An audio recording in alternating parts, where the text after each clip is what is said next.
Dans la ville pressée, Marcia, cadre dynamique, répondait à un appel téléphonique incessant, son regard perdu dans le flot incessant de voitures.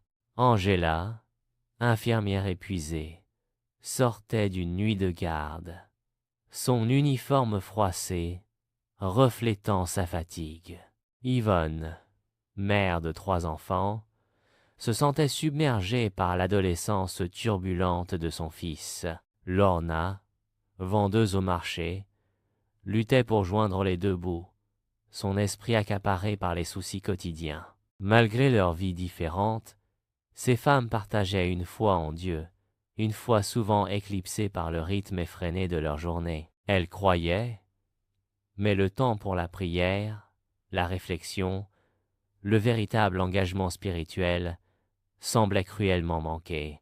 Un soir, dans le salon modeste d'une petite maison, une lumière douce éclairait un groupe de femmes réunies. Mère Judith, une femme d'une 50aine d'années au regard empreint de sagesse et de compassion, dirigeait la prière. Ses mains nouées, ses yeux humides, elle suppliait « Seigneur, réveille tes filles, donne-nous la force d'évangéliser malgré nos vies chargées. Nous sommes fatigués, Seigneur, mais nous ne voulons pas abandonner. » Naomi, une femme forte et déterminée, ajoutait sa voix à la prière collective. Même si nous sommes peu nombreuses, même si nos vies sont remplies d'obligations, nous allons persévérer. Nous serons les sentinelles de la foi, même au milieu du bruit et du chaos de la ville. Les larmes coulaient sur leurs visages. Leur voix s'élevait en un cri commun vers le ciel. Une atmosphère puissante, une énergie palpable, imprégnait la pièce.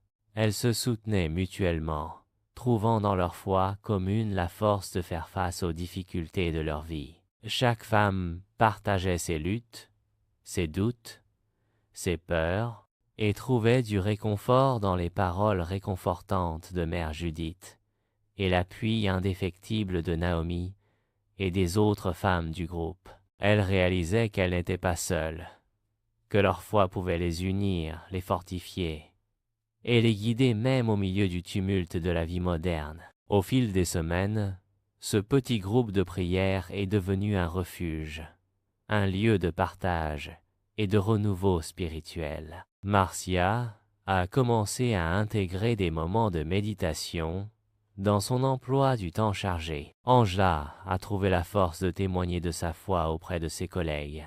Yvonne a découvert une nouvelle patience dans son rôle de mère. Lorna, plus sereine, a trouvé l'énergie de s'engager dans des œuvres de charité. Leur foi, autrefois étouffée par les pressions de la vie moderne, a retrouvé sa lumière. Ensemble, elles sont devenues les sentinelles de la foi, des témoins silencieux mais puissants de la présence divine, au cœur d'une ville bruyante et trépidante. Elles ont appris que même les vies les plus chargées peuvent laisser place à la prière, à la réflexion et à l'amour.